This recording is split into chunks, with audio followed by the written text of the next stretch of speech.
The jury does not necessarily have to buy what you are selling just because you are an experienced expert. In the short span of time that you are in the witness box, you have to convince them of your competence by explaining the professional investigation and analysis that you have done. They have to come to trust you personally, as well as the work that you personally performed that has led to your testimony in court. You have to convince the jury of your competence, because competence in your specialization or science is a primary first step toward building that credibility. Along with your own personal demeanor and appearance in court, every new answer you give builds credibility. You should be precise with your facts and accurate with your references. You should show the logical and methodical approach you took when performing those investigations and analyses. And then you should be clear and organized in your presentation. These actions in total will make you more believable and establish that important credibility with the court. If your credentials and experience are impeccable, and your investigations are methodical and complete, and your confidence in your work and your conclusions is strong, then you're off to a great start. But you can do much more. Although some attorneys will object if you call their courtroom efforts a game, others will admit that there is a strong sense of gamesmanship in the judicial arena. No matter how solid you and your work are, opposing attorneys can bring a host of techniques to bear on you during cross-examination. You too can play this game with both skill and art.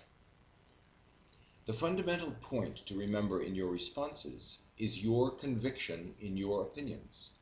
Do not get caught up in tricky wordplay with the attorney. Every time they play on words with you, you should calmly bring your answer back to your previously stated opinion. Restate it, reiterate it, even if some of the other facts in the case may speak against that opinion.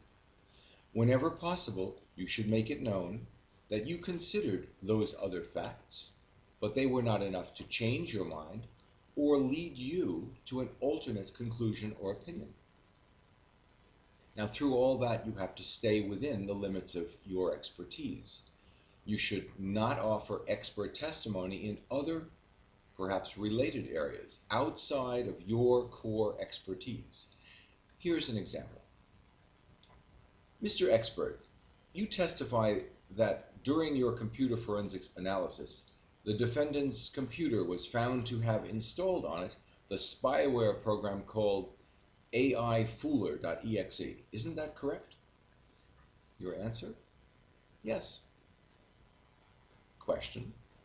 Isn't it true that an artificial intelligence program could have been responsible for the automated download of pornography that you also found on the defendant's computer? Answer. I can't really comment on that. I am not an expert in, and I have no specialized training in artificial intelligence. It would be pure speculation on my part about what such a program could or could not do, and I would be misleading you, the jury, and the judge to answer that question any other way. Observations on that. Every expert has limits to the scope of their expertise. This witness may have been a computer expert, but his software experience did not extend to the area of artificial intelligence. He increased his credibility with the court by staying within the more limited bounds of his own expertise. Sometimes a question may be within your particular expertise, but it might relate to a test or an investigation that you did not perform. You may not know the answer simply because the possible test or exploration was beyond what you were requested to do as part of the scope of your retention. As an alternative to the answer, I don't know, you could honestly say, I was not asked to do that.